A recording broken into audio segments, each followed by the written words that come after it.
Hey everyone, Crumbs here. Back at my old setup where I initially killed the Ender Dragon, and back here at the side of my first iron farm. Just take a look at a kelp farm. This amazing system has a revolutionary feature of not only having accompanying farms, like a pumpkin farm and a potato farm, back up there made out of dirt and grass, amazingly lovely materials, but also it has a built-in feature where you can do it where you can harvest manually, so you don't have to worry about all those like AFK stuff or letting things harvest by themselves and run continuously on their own. It harvests when you want it to, how you want it to. And you can collect materials, manage them all by yourself.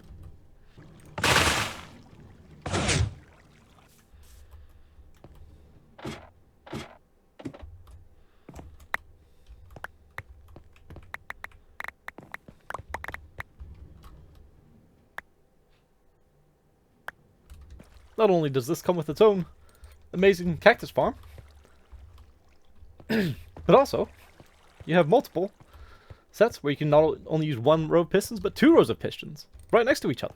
It's amazing.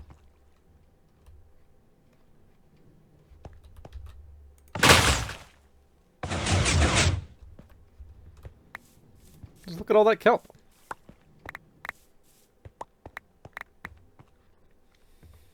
But seriously, this is terrible. Yeah, let's go check out the new farm.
That's much better.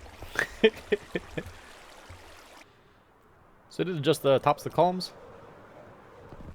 Looking to try to bring them in line with the theme of the rest of the structure. Where you have a bunch of just flat surfaces with some supports. Underneath it, I think it works a bit better. But it is a nice kind of odd style. I still like it though.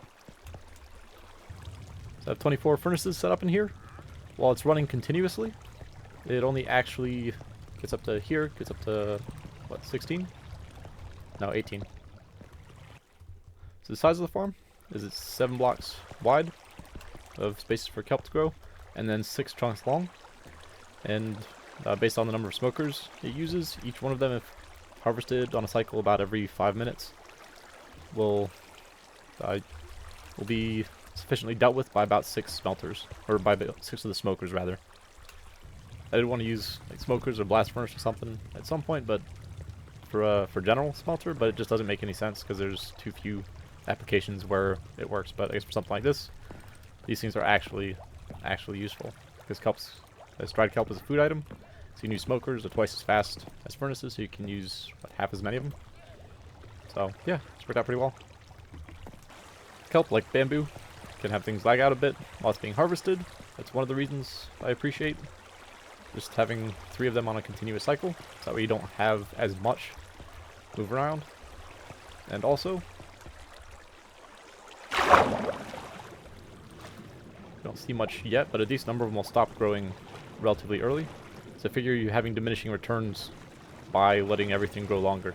You might as well just harvest it relatively quickly, so that way you minimize the lag, the impact on the game, and actually get the most out of it. And you might have noticed in the time-lapse, I had some issues with these two. I forgot the order you need to do it in, because water, if it goes over waterlogged blocks, will fall down into it. So you need to place the water along the outside edge of these before you fill in all the signs. And I didn't do that, so I had to figure out some flying machines to go ahead and drop water down and update it and get it to actually flow all the way towards the center, because I wasn't going to go back and replace all the signs, because that would have been painful. And for the system, I do use item filters. I don't believe it's necessary, but I know that various odd things can spawn in or wander around and fall in and potentially die, and you can end up with odd items floating in the water stream. So I just added them in just to be sure as some sort of quality control measure. And down there, I added in a switch that links up to 2 sticky pistons up in here, and it'll push this block down and push this one up, so the water will flow this way. So I can just collect the kelp directly and load it into shulker boxes. I don't know that I'd ever use it, but I have it there. I just figured I'd build it in. And everything coming out of the smokers just gets stored in these double chests here. I can run it for probably about... I can run it for probably about 21 hours before they'll all fill up.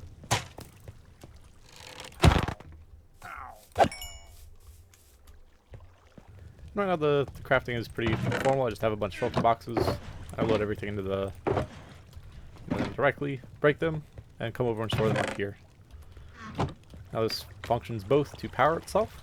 It's more than self-sustaining. I just drop a whole bunch of dried kelp blocks in here, and they're a really good fuel source. They can do like 20 items each. And in the smokers, it's twice as fast as it'd be otherwise, so this is a really good setup. I just grab more of them out here if I need to. Let's go ahead and refill. Additionally, I'm gonna have 2 farms over here that are gonna need a fuel source. So I figured this makes sense as having something locally produced. So I can just grab over here, and I'll probably have the input for the for a system for those other farms just right next to here, so I can grab both for this thing and for the next set of farms I'm going to build. And something I noticed I hadn't really thought about before is that for kelp, since you can smelt 20 items out of it, it takes 9 items to craft each dried kelp block. It's always efficient to convert. It's always efficient in terms of the fuel to convert everything over into kelp, because you're increasing the number of fuel operations from 9, which is what it takes to smelt 9 kelp to produce a dried kelp block, into 20. So you always have the ratio of 9 to 20. So it's over 2 times the output of kelp as you can get from something else. So it'd be like, what, an additional 122% output if you convert your different fuel sources into dried kelp blocks. I thought that was interesting. And using 18 smokers, it gives you about 11,520 items per hour. So it produces about 20 stacks of kelp blocks per hour, are the basic rates. Obviously you have to craft them up. And currently all the smokers are running. That's just because I left it a while I was still in the area, so it harvested a whole bunch initially. You can see that these are all still running out. You get a bit more this last one, but it's ultimately just 18th. That'll get going properly. So it's not as much as it usually is, but yeah, this one will continue to be filled up. So it's 6 smokers for every 6 chunk by 7 block wide kelp growing area. And at the time it was like 5 minutes, 15 seconds or so. But it was something like 5 minutes to complete a full cycle of every one of these. So I already have wiring set up.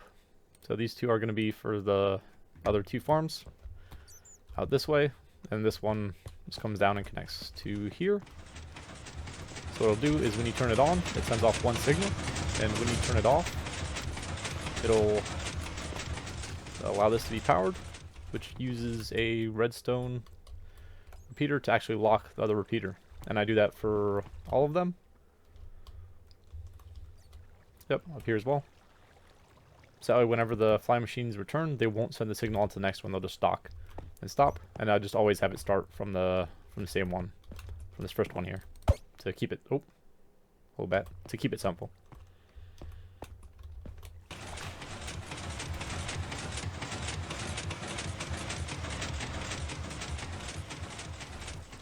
And I may fix this up. I may decorate this so you can do something so you don't have a whole bunch of water coming out all the time. But ultimately, it doesn't matter. It doesn't affect anything. And there is just a little bit of loss out the sides, but it's extremely low. So it's not enough for me to worry about, for me to care. This layout, 7 blocks wide, with signs up at the top, with the water flowing over. This is based on Omengo's design. I tried to design my own flying machines, but they end up basically being pretty similar to his, I think. I'll link to his video in the description showing this kind of kelp farm. So that'll be it for this one. So this project took a bit longer than the last couple little farms I made, but I think it worked out well. I like the results, and it should be useful for the next farms coming up over here. So hope y'all enjoyed, found something interesting. Y'all take care. Cheers.